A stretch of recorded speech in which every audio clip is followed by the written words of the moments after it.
교회 사랑하고 맥주절하고 무슨 상관이 있겠나 생각하실 거예요.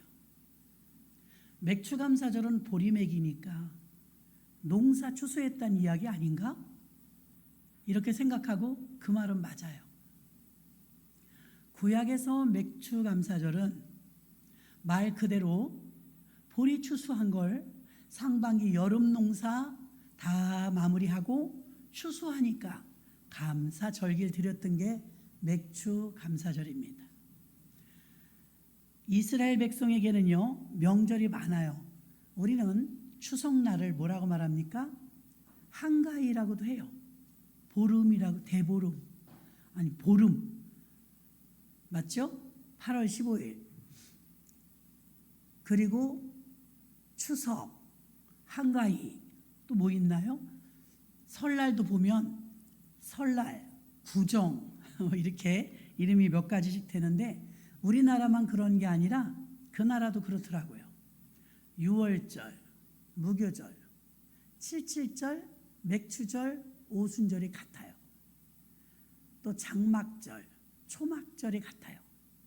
이렇게 명절 이름이 다르게 불리기도 하는데 7절기 중에서 3대 핵심 절기는 유월절, 맥추절, 초막절입니다. 자, 맥추절은 농사를 짓는 농업적 축제일이지만 다른 면으로 이 맥추절은 오순절이라고도 부릅니다. 77이 49, 그 다음 날이기 때문에 오순절이라고도 불렀습니다. 자, 오순절날 오늘 베드로의 설교인데요. 베드로가 설교하면서 마지막 절에 3,000명이 회심했더라 그랬습니다. 베드로가 성령 충만 받기 이전에는 본인이 잘 알죠. 성령 충만 받기 이전에 자신의 모습이 얼마나 초라하고 얼마나 겁쟁이였는지. 성령 충만 받고 나서 본인이 지금 3,000명씩 회심을 시키는 능력 있는 사람이 된 것은 그동안 무슨 다른 학교를 다니거나 교육을 받아서가 아니라 성령을 받았기 때문입니다. 그래서 이 사도 베드로는요 오늘 맥추절을 다른 쪽으로 조명하는 거예요. 맥추절을 구약에서는 시내산에서 모세가 율법을 받아가지고 내려온 날 맥추절이었습니다. 또 하나는 여름 농사를 마감하고 잔치를 베푸는 맥추절이었습니다. 신약의 맥추절은 어떨까요? 오순절날 50일째 드려요. 오순, 육순, 칠순 이건 10이라는 숫자는 10. 오순은 50일째라는 소리죠.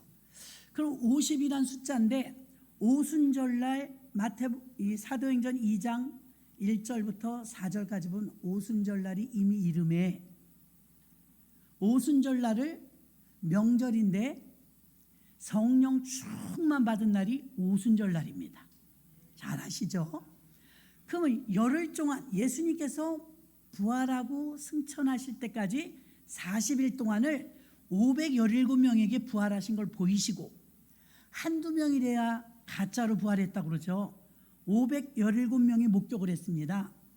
그러니까 예수님의 부활을 부인할 수가 없었어요. 역사적 사실로 받아들일 수밖에 없었습니다.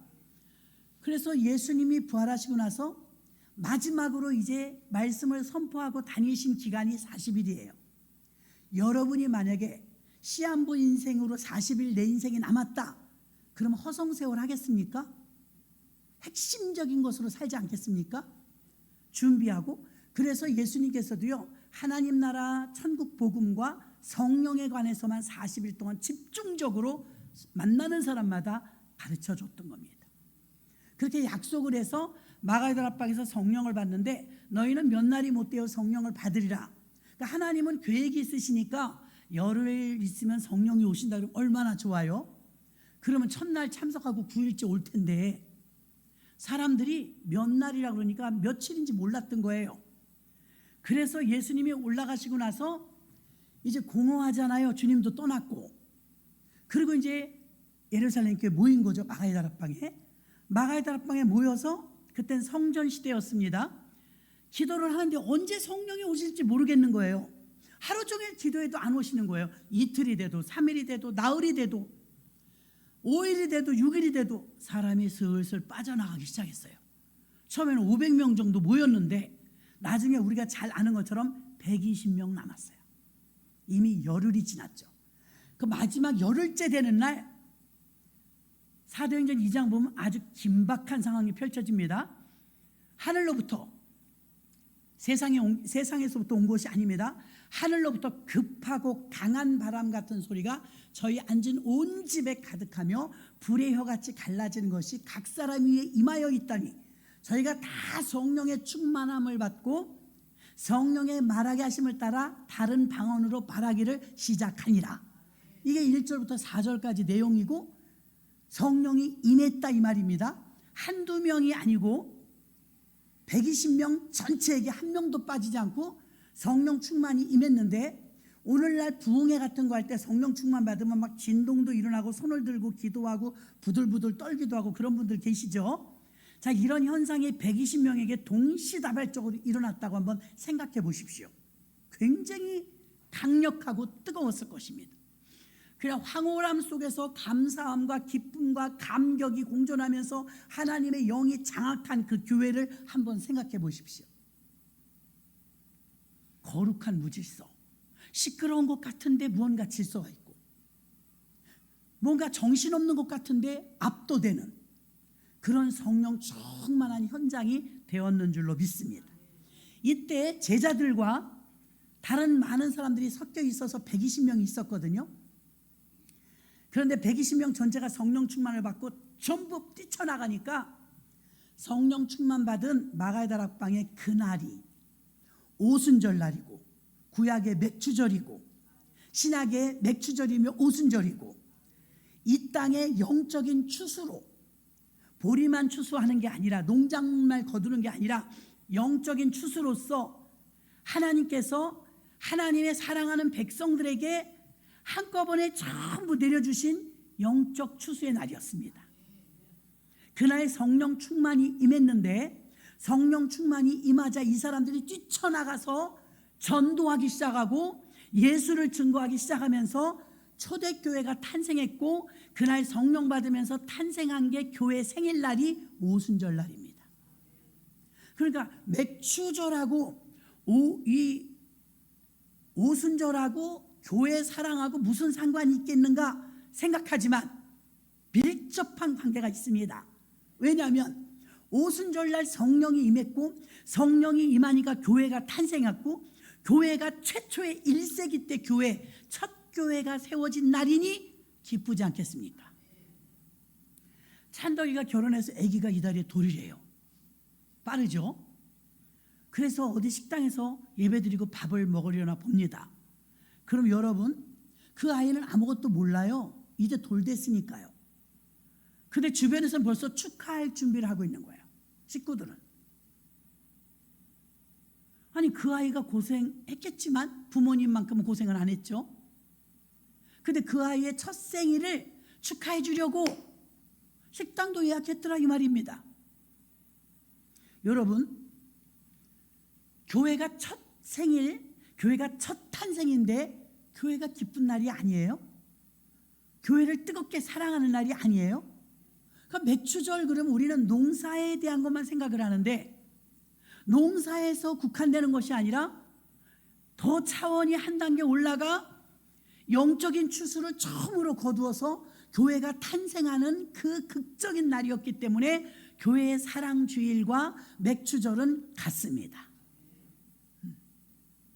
우리가 이제 카톨릭에서 만든 절기를 지키다 보니까 성령 강림주일이나 오순절날이나 맥추절이나 사실은 같은 의미예요. 이때까지는 1세기 때까지는 이게 맞았다고요, 명절이. 근데 우리가 달력을 교회력을 쓸 때 이미 부활절 날부터 계산하는 날짜가 있기 때문에 매년 맥추절은 7월 첫 주로 요지부동인데 부활절은 바뀌죠. 춘분을 따지기 때문에. 그 날짜에 대해서는 조금 여러분 날짜가 조금 틀릴지라도 이건 이제 전 세계 교회의 숙제입니다. 바로 잡아놔야죠. 자, 성령 강림절이랑 왜 오순절 날인 맥추절이랑 틀리냐? 같아요. 같은데 역사 속에서 날짜가 비껴나게 됐다는 건 우리의 한계입니다. 이건 이제 신학자들이 맞춰놔야 될 일입니다. 중요한 것은 맥추절이 77절이 오순절이라는 거. 그리고 신약에서는 오순절은 농사의 의미만 말하는 게 아니라 사도 베드로가 지금 강력하게 맥추절은 오순절은 이런 날이다 하면서 오늘 선포를 했는데, 그 선포를 제가 베드로가 했던 말이지만 제가 다시 여러분에게 한 번 더 상기시켜 드리는 의미에서 오늘 오순절인 맥추절을 의미를 다시 한번 되새김질 하시기를 주의 이름으로 축원합니다. 50일 만에 생긴 이 마가의 다락방에 임했던 성령은 신약에서의 맥추절을 오순절이라고 바꿔버리고 말았습니다. 구약에서도 오순절이라고 불렀지만 농사의 절기였기 때문에 맥추절이라고 더 많이 불렀죠. 그런데 본래 이름인 오순절을 신약에서는 더 많이 사용했다는 것입니다. 하나님은 매년 반복되는 절기, 자, 이 3대 절기를 여러분 하나님은 반드시 지키라고 그랬어요. 지키는데 절기는 우리나라 말로는요 잔치예요. 잔치, 이런 명절 잔치, 이런 기쁨의 날입니다. 신명기 16장 9절부터 12절까지 보면 맥추절, 77절, 오순절에 7가지 신앙을 나열해 놓으셨습니다. 제가 알려드릴게요. 신명기 16장 9절부터 11절까지 보면 오순절, 이 맥추절은 이렇게 지내래요. 첫째, 여호와께서 주신 복을 기억하라. 아멘. 아유, 무슨 복을 그렇게 받았다고 기억을 해요. 6.25의 그 전쟁 잔터 위에서 이토록 무궁한 발전과 번영을 가져온 것만 생각해도, 6.25만 기억해도 우리는 감사가 절로 넘칠 줄로 믿습니다. 그래서 여호와께서 주신 복을 기억하라고 했어요. 두 번째는 자원하는 마음으로 예물을 드리라.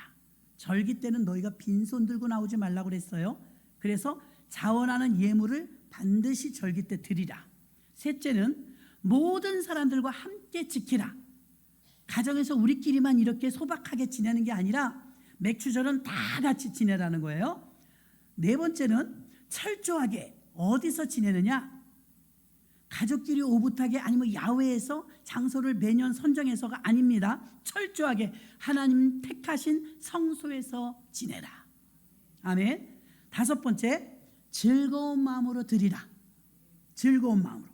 여섯 번째, 너희가 종되었던 때를 기억하라. 종되었던 때. 일부 예배 때도 얘기했더니 여러분이 웃으시던데요. 우리 집안에는요 화평윤 씨도 있고 경주채 씨도 있고 밀양박 씨도 있고 많아요. 저는 김혜김 씨입니다. 김혜김 씨는 좀 그렇대요. 김혜김 씨가 제일 많아요, 우리나라에서. 근데 가끔 농담으로 식구들이 모이면 뭐라 그러냐면 옛날 같으면 같이 밥 못 먹었다는 거예요. 그 무슨 말이에요? 양반하고 천민하고 사이라 이 말이에요. 저는 정말 다행이죠. 그 조선왕조 때 태어나지 않아서. 그런데 우리나라의 역사를 보면 사극에 그렇게 되어 있잖아요. 천민하고 양반하고 구별되어 있었습니다. 이스라엘 백성들은요 태어나자마자 종이었어요. 자식의 자식, 자식의 자식 태어나면 노예였어요. 왜 그러느냐? 애굽에 종살이 가가지고 이스라엘 백성들이 430년 동안 노예였거든요. 7대 불가사의 중에 하나라는 피라밋 아시죠? 피라밋을 제가 가서 이 덩치가 이렇게 큰데도 아름드리 해보니까 돌멩이 하나를 제가 못 잡아요. 돌 하나가 얼마나 크냐면 2톤이래요. 2톤짜리 돌을 수만 개를 그 산 정상에 올려서 피라밋을 쌓은 거거든요. 그러니까 바로 왕이 그걸 시켰는데 누굴 시켰냐면 이스라엘 백성들을 시킨 거예요. 그 고역이 너무 중해서 매 신음을 낸 거예요. 신음 소리를 내면서 하나님 우리 백성 좀 살펴주세요. 살 수가 없어요. 이 노동이 너무 가혹해서 사람이 그냥 돌에 깔리면 죽으면 갖다 버리면 그만이에요. 짐승 취급받으며 살았어요. 하나님이 이스라엘 백성들을 구원해 줄 때 모세를 통해서 구원해 주는데 모세에게 이렇게 말합니다. 내가 내 백성의 신음을 듣고 그래요. 여러분, 기도 제대로 못해도요, 하나님 믿는 사람이 신음소리가 고통스러우니까 나오거든요. 여러분, 신음소리도 주님이 들으십니다. 이스라엘 백성들 태어나기만 하면 종이었다. 출신이 종이에요. 노예. 어떻게 그 돌을 거기까지 옮겨놨는지 가보면 기가 막힙니다. 근데 바로 왕이 자기 명예와 이런 걸 위해서요, 그게 우리나라 왕 능과 같아요. 능. 실제로 파라오가 그 피라미드 안에 있더라고요. 3,500년 전 사람이 지금도 가보니까 누워 있더라고요. 자는 것 같아요. 얼마나 몰약을 많이 뿌렸는지. 방부제가 잘 돼 있어 갖고요, 썩질 않았어요. 그래서 파라오가요, 동이 트잖아요. 그럼 이게 대리석 정도의 돌이기 때문에 해가 딱 떠갖고 비치면 장관이랍니다. 지금은 3,500년이 지나서 먼지와 바람에 이제는 뿌연 돌멩이가 돼버렸지만 최초에 만들었을 때는 장관이었대요. 그게 왕의 권위며 위엄이었어요. 굉장히 화려했겠더라고요. 가보면 규모가 어마어마합니다. 근데 이 돌멩이와 돌멩이를 쌓아서 올렸는데 여러분, 못질이나 어떤 그런 게 하나도 없어요. 이렇게 돌멩이끼리 깎아서 넣었어요. 이렇게 가서 만져보고 보면 기가 막힙니다. 이런 큰 돌멩이 2톤짜리 돌을 트럭으로 날라도 수도 없이 날랐을 텐데 사람이 날른 거예요. 누가 날랐어요? 이스라엘 백성들이 날은 거예요. 이스라엘 백성들 그거를요, 나무를 깔고 그 위에 돌을 올려서 영차 이렇게 해서 산 꼭대기까지 올라갔으니 두루룩 밀려나면 깔려 죽는 거예요. 쉽게 영화에 보면 그 만드는 장면이 나옵니다. 그 여호수아가 안타까워가지고 막 노인이 깔리는데 그냥 밀어버려요. 쉴 수가 없으니까. 노인이 그냥 깔려버리면 죽는 거예요. 그렇게. 그런 삶을 살았어요. 그러니까 하나님은 곳곳에 이런 말을 많이 써놨어요. 생색내시는 분이 아닌데, 나는 너희를 애굽 땅 종되었던 곳에서 너희를 이끌어낸 너희 하나님 여호와로다. 너희는 이것을 잊지 말고 기억하라. 여러분, 무서운 말이에요. 나는 너희를 애굽 땅 종되었던 곳에서 너희를 이끌어낸 너희 하나님 여호와로다. 너희는 이것을 잊지 말고 기억하라. 절기 때 다시 말합니다. 너희는 종되었던 것을 기억하고 감사하라. 절기 때는 우리가 종되었던 과거를 생각하고 감사하래요. 그럼 여러분은, 우린 이스라엘 백성도 아니고 나는 양반 출신이고 나는 그런 푸대접을 받아본 적이 없습니다, 이럴지 몰라요. 우상 숭배의 굴레에서, 죄악의 굴레에서, 세속의 굴레에서, 죄악과 우상 숭배와 갖가지 사망 권세에 찌들려 눌러있던 우리들을 억압과 그 압박에서 건져내신 분이 하나님이십니다.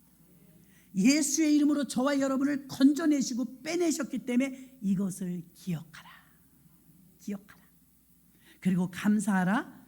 이것이 6번째였습니다. 종되었던 것을 기억하라.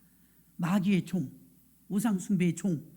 7번째 마지막으로, 신약에서는 성령이 모든 사람들에게 부어주신 날에 대한 신앙이기 때문에 신약의 오순절날 성령이 임한 신앙을 가지라, 이렇게 되어 있습니다. 자, 그러면 출애굽기 23장 16절에서도 맥추절을 지키라 그랬습니다. 반드시 지키래요. 구약에나 맥추절 있지 신약에 무슨 맥추절 지키랍니다. 맥추절을 지키라. 지금 하나 회복되어야 될 것이 또 있죠. 유월절도 지켜야 됩니다. 유월절, 우리가 고난주간과 부활절로 대체하고 있긴 하지만요, 그때가 그때입니다. 유월절이라는 말도 지금도 써야 됩니다. 그래서 오순절, 맥추절은 3대 핵심으로 베드로가 전하는데요, 이때 신앙의 회복을 통해서 자기 자신이 경험했기 때문에 베드로가 완전하게 변화되는 데는 시간이 오래 걸린 것은 아니에요. 공부해서 된 것도 아니에요. 위로부터 내려주시는 성령의 그를 덮어버려서 자그마한 내 힘이 가히 감당할 수 없는 강력한 성령의 힘으로 이 심령 안이 점령되면서 그는 완전히 변화된 강하고 담대한 주의 종이 된 줄로 믿습니다. 자기가 경험했기 때문에 성령의 오심으로, 오순절날 성령의 오심으로 모든 게 새롭게 변했기 때문에 바로 이 베드로는 신약의 오순절을 이렇게 지키자고 말하는 거예요. 뉴 맥주절입니다. 자, 보세요. 첫 번째, 약속하신 성령이 임하시는 교회가 되자. 사도행전 2장 17절로 19절 봅니다. 사도행전 2장 17절로 19절 합독합니다. 시작. 하나님이 가라사대 말세에 내가 내 영으로 모든 육체에게 부어주리니 너희의 자녀들은 예언할 것이요 너희의 젊은이들은 환상을 보고 너희의 늙은이들은 꿈을 꾸리라. 그때 내가 내 영으로 내 남종과 여종들에게 부어주리니 저희가 예언할 것이요 또 내가 위로 하늘에서는 기사와 아래로 땅에서는 징조를 베풀리니 곧 피와 불과 연기로다. 아멘. 여기서 보십시오. 너희 자녀들은 예언할 것이요 젊은이는 환상을 보고 늙은이는 꿈을 꾸리라. 남종과 여종에게 마음껏 부어주신다. 이게 성령이거든요. 자, 하나님이 사람을 처음으로 창조하실 때 첫사람이 아담입니다. 흙으로 빚으시고 지점토처럼 만들어졌는데 아직 못 움직일 때 하나님이 그 코에다가 자기 생명을 나눠줬어요. 구약에는 히브리어를 쓰니까 루하으, 신약에는 헬라어를 쓰니까 퓨뉴마. 같은 말이에요. 성령, 영. 그러니까 하나님의 영, 보이지 않는 그 영이 퓨뉴마, 루하으. 그 영을, 하나님의 영을 아담 안에 넣어준 거예요. 하나님의 거룩한 영을 넣어주니 곧 생명이 된지다. 그래서 움직이게 된 거예요. 이제 움직이게 됐는데 그때 불어넣어 주실 때 들어간 영, 그 영이 하나님의 영입니다. 우리는 우리나라에 하나님을 믿기 전에, 과거에 우리가 하나님을 모를 때 나 양심에 찔려 이런 말 하죠. 그 양심도 영입니다. 왜 그러느냐? 우리는 자각할 능력이 없어요. 이건 잘못됐다, 잘됐다. 여러분, 사람은 원래 악해요. 그래서 이거를 우리가 스스로 개선하고 노력하고 착하게 살고 이게 안 됩니다. 어떤 성령의 힘에 의해서 되는 것입니다. 그런데 하나님께서 하나님의 영을 넣어주니까 저는 여러분에게 이해를 돕기 위해서 가끔 내비게이션을 이해를 돕습니다. 내비게이션은 각 차마다 장착되어 있지만 키지 않고 다닐 때가 많아요. 동네 아는 길은 안 킬 때가 있잖아요. 안 키면 GPS가 아무리 달려 있어도 작동을 안 합니다. 작동을 안 해요. 그러면 GPS가 인공위성에서 전파로 쏴주니까 내 차가 오른쪽으로 가는지 왼쪽으로 가는지 기가 막히게 알죠.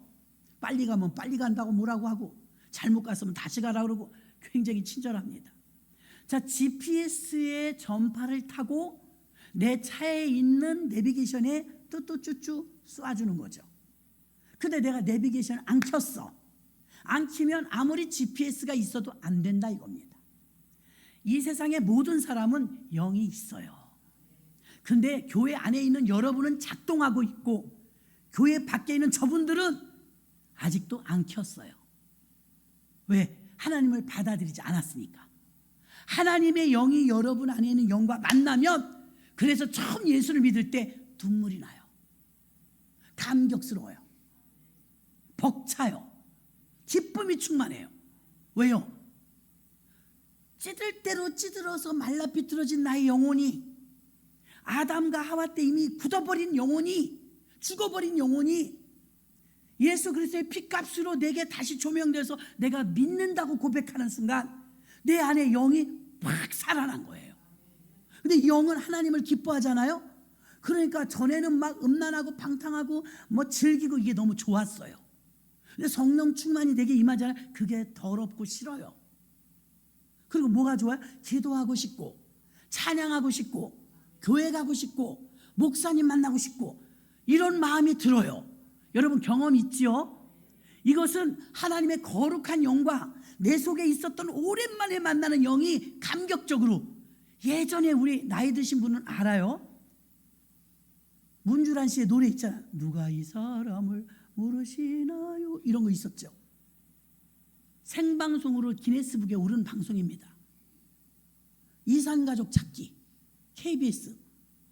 그때 여러분 저는 이산가족이 아니거든요. 전 국민을 울렸어요. 그쵸? 그러면 텔레비전에서 보는데 저 대구에 있는 사람하고 이야기를 해봐. 그럼 형제인지 이제 물어봐갖고 맞으면 막 울죠. 그러면 이제 서울로 올라와요. 그래갖고 여의도 광장이 굉장했습니다.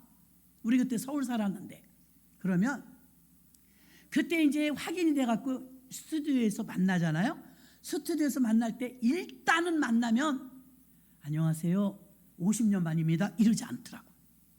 만나자마자 그냥 안어. 부둥켜 안고 울어. 실컷 울고 나서 어떻게 살았어? 어디서 살았어? 뭐하고 살았어? 그때 왜 갔어? 이런 얘기들이 나오죠. 똑같아요 여러분. 너무 오랜만에 만나니까 모르잖아요 서로의 어떻게 살았는지를. 그러니까 부둥켜 안고 울고 보는 거예요 일단. 어떤 분은 그럽니다. 목사님 나 이상해요. 왜요? 난 죄가 많은가 봐요. 왜 그런 말씀을 하세요? 나는요 교회 오면 눈물이 나요. 그게 그거라니까요. 본인은 몰라. 영은 알아. 내 육은 몰라. 교회 처음 오니까. 근데 영은 속에서 기다렸다. 내가 너를 50년 기다렸다. 내가 너를 40년 기다렸다. 이해되십니까? 그러니까 나는 모르는데 벌써 눈물이 툭툭툭 떨어지는 거예요. 이산가족 찾기처럼 하나님의 영과 내 속에 있는 영이 드디어 열려갖고 만나니 이거 벅찬 거를 감출 수가 없는 거예요. 할렐루야. 얼마나 행복한지, 얼마나 기쁜지, 얼마나 감사한지, 얼마나 감격적인지, 왜 그렇게 기쁜지. 할렐루야. 돈하고는 상관없는 거예요. 내 형편도 상관없어요. 오죽하면 송명의 시인이 성령을 받고 나니까 뇌성마비 전신불구자 아닙니까? 주기도문을 한 번 하면 30분 걸린답니다. 하늘 이렇게 하니까 날이 굳으면 온몸이 저려서 견딜 수 없는 고통이 온답니다. 그분이 쓴 시 중에 천상의 시인이죠. 나 가진 재물 없으나, 나 가진 지식 없으나, 나 남이 아는 뭐 아무것도 없지만, 그러나 후렴에서 참 마음이, 우리 마음이 얼마나 높은 데 있는지를 알려줘요. 공평하신 하나님이 나 남이 모르는 것 깨닫게 하시고 남이 받지 못한 사랑 받게 하셨네. 온몸이 비비 꼬인 여자분이 천상의 시인 송명희 씨가 그의 고백입니다. 하나님은 공평하십니다. 우리가 볼 땐 불공평해 보이는데, 너무 불쌍해 보이는데 당사자는 공평하다잖아요. 왜? 그래서 왜 공평합니까? 그랬더니 남이 받지 못한 사랑 받았고, 남이 알지 못한 은혜 깨달았고, 주님의 은혜가 무엇인지 깊이를 알았기 때문에 이걸 무엇과 바꾸겠습니까? 그의 영이 활짝 열려서 그가 쓰는 시가 노래가 되고 많은 기독교인들에게 불려지는 복음성가가 된 줄로 믿습니다. 여러분의 영은 활발하십니까? 제가 일부 예배도 말씀드렸습니다. 요양병원에 문병을 가면, 신방을 가면 대부분의 분들이 힘이 없어요. 대부분이 누워 계세요. 분명히 살아계시긴 한데 생존형 그냥 살아계시기만 한 것 같아요. 근데 아침에 서울의 어시장을 나가보십시오. 농산물 시장을 나가보십시오. 난리도 아닙니다. 전쟁통입니다. 똑같은 사람이지만 여기서는 생명력이 넘치고 거친 숨소리가 납니다. 여러분 교회도 마찬가지로 고요한 교회가 있어요. 생존만 깔딱깔딱. 어떤 교회는 무브먼트 운동이 막 생명운동이 일어나서 막 으쌰으쌰하고 시끌벅적합니다.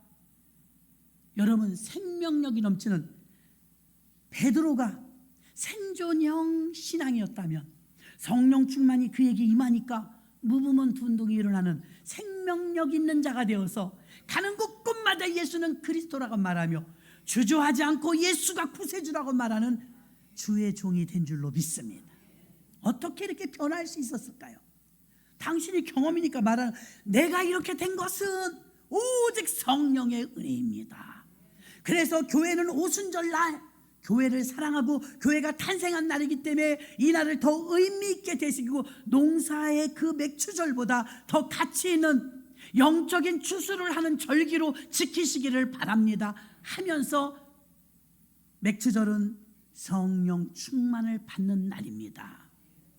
오순절 날은 성령이 임하신 날입니다. 오순절 날은 말세 남종과 여종에게 부어주신다고 약속했으니 여러분들이 오순절 날은 성령 받으시기를 바랍니다. 할렐루야. 두 번째는 베드로가 말합니다. 사도행전 2장 22절, 이스라엘 사람들아 이 말을 들으라. 너희는 아는 바에 하나님께서 나사렛 예수로 큰 권능과 기사와 표적을 너희 가운데서 베푸사 너희 앞에서 그를 증거하셨느니라. 사도행전 2장 26절, 이러므로 내 마음이 기뻐하였고 내 입술도 즐거워하였으며 육체는 희망에 거하리니. 이렇게 여러분, 성령이 임하니까 능력이 나타났다고 고백하는 것입니다. 안진뱅이가 일어납니다. 아픈 자가, 병든 자가 일어납니다. 성령의 충만함을 받으니까 열매가 주렁주렁 맺힙니다. 변화가 일어납니다. 베드로는 오순절날 특별히 성령이 임해야 되는 교회가 되며 특별히 성령의 능력이 나타나는 교회가 되라고 말하고 있는 줄로 믿습니다. 로마서 8장 26절에 보니까 이와 같이 성령도 우리의 연약함을 도우시나니 우리가 마땅히 빌 바를 알지 못하나 오직 성령이 말할 수 없는 탄식으로 우리를 위하여 친히 간구하시느니라. 아멘.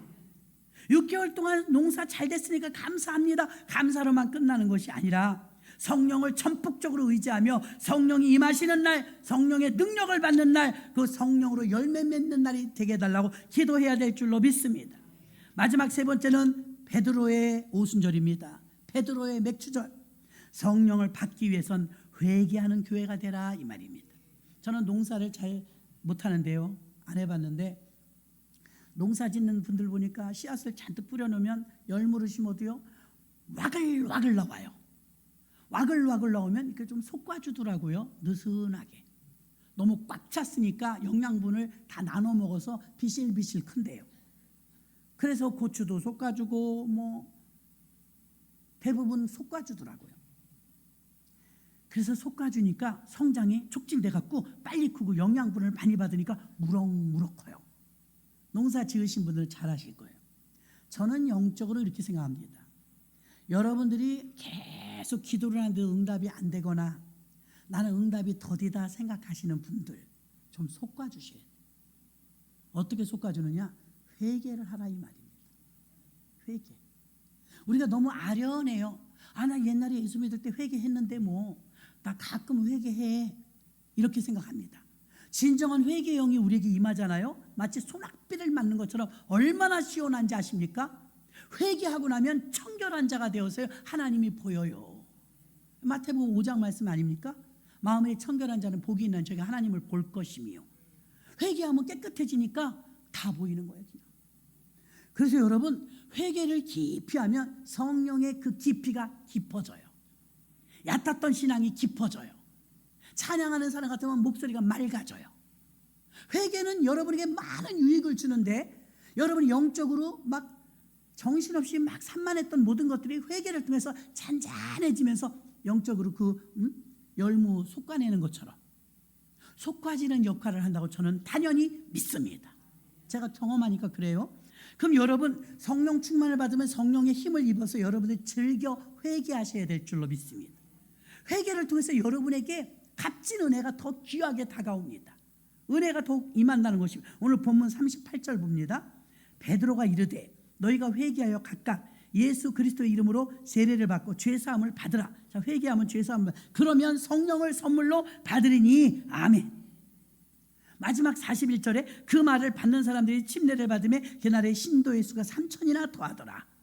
이런 놀라운 역사가, 더 큰 열매가, 더 큰 응답이, 더 큰 확장성을 가져왔다. 이거 확장성. 어떻게 해서? 회개해서. 저희들이 학교 다닐 때는요, 미션 스쿨이 많았어요. 집안이 불교라도, 집안이 무신 종교라도 자기의 의도와 상관없이 미션 학교를 많이 다녔어요. 그리고 그런 영혼을 하나님이 나중에 찾으시더라고요. 그러니까 미션 스쿨 다니면서 주기도문도 외우고 선교사님도 만나고 자연스럽게 기독교를 접했단 말이에요. 이화여대, 숭실대학교, 뭐 숙명여대, 연세대학교 이루다 말할 수 없이 많아요. 기독교가 출발한 학교들이요. 지금 여러분 기독교 학교 있습니까? 지금 미션 스쿨이 있습니까? 대안학교 외에는 거의 없어요. 미션 스쿨이 없어지면서 이 세상은 오늘 베드로가 36절에 봐, 이 패역한 세대에서 구원을 얻어라. 패역한 세대는 어떤 세대일까요? 패역한 세대는요, 하나님 없는 세대예요. 하나님 없는 사람이 패역한 세대. 하나님이 없으면요, 포스트 모더니즘 사회라고 자기 마음대로 살아요. 두려운 게 없어요. 그래서 여러분, 지금 우리나라는 80%가 넘는 사람들이 무종교 아닙니까? 무신론 국가 천지입니다. 진정한 기독교 학교 없죠? 예전에는요, 기업을 하시는 분들도요, 진정한 기업인이 크리스천들이 많았어요. 지금 많지 않아요. 어느 정도 되면 다 욕심을 부려서 자기 주머니 채웁니다. 이단은 그렇지 않아요. 맥콜 같은데 일화, 뭐 삼육 많죠. 이단 기업들. 이단 기업들은요, 다 이단에 써요. 교회는 영리 사업을 안 하죠. 오직 성도님들이 기업을 운영하거나 성도님들이 기업을 운영해서 헌금 내면 그걸 운영하죠. 그러니까 상대적으로 교회는 돈이 없어요. 근데 교회 다니는 기업인들은 어느 정도 되면 욕심을 부려요. 11조 깎아 먹습니다. 처음에는 하나님 기업이라고 해놓고 다 자기 거 만듭니다. 유명했던 기업들도 많이 그래요, 여러분.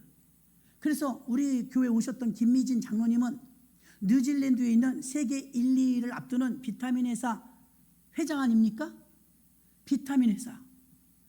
그 인류 기업의 회장인데 그 회사는요 100% 선교 기업이에요. 자기 사비 하나도 안 쓴대요. 회장인데. 그래서 하나님, 제가 너무 바빠서 이제 이 기업을 다른 사람한테 맡기세요. 그런데 하나님이 안 된다 그러더래요. 왜요? 갖고만이라도 있어라. 다른 사람을 주면 다 욕심이 들어가서 자기 주머니에 넣느라고 바쁘다.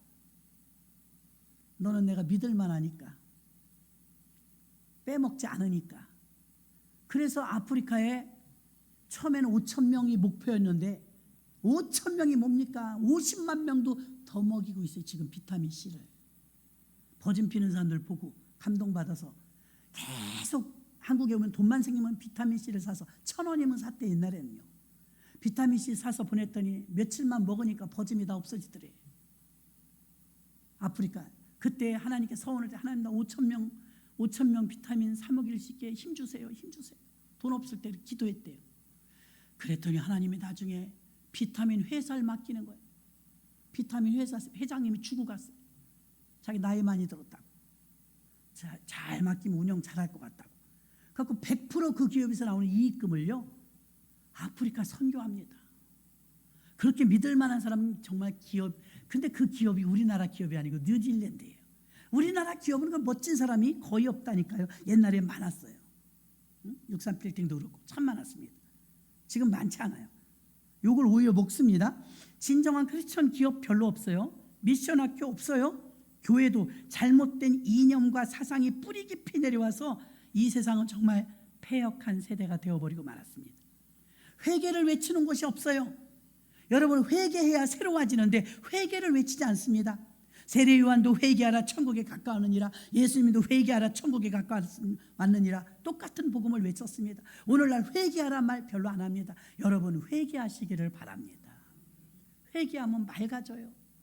회개하면 우리가 영적으로 솟구는 것처럼 되기 때문에 우리가 기도도 뻥뻥 뚫리고 잘 될 줄로 믿습니다. 우리는 맥추절을 통해서, 오순절을 통해서 베드로가 마지막 말씀처럼 하나님의 역사가 일어나는 교회가 되게 해달라고, 이 맥추절을, 오순절을 어떻게 하면 더 승화시키느냐, 그냥 구약의 농사법으로만 한정된 맥추절이 아니라 맥추절, 오순절은 교회가 탄생한 날이요, 교회를 사랑해야 되는 날이요, 교회에 성령이 많은 날이요, 교회에 성령의 능력이 나타나는 날이요, 교회에 회개가 일어나는 그런 맥주절이 되라고 베드로는 외치는 것입니다. 오늘 베드로의 외침이 우리의 외침이 되기를 주의 이름으로 축원합니다. 하나님 아버지 감사합니다.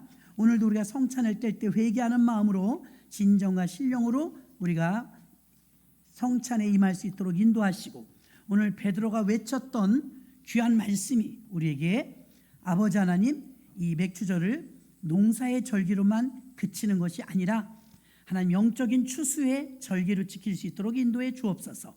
예수님의 이름으로 기도합나이다. 아멘. 281장 올리시면서 성찬하겠습니다.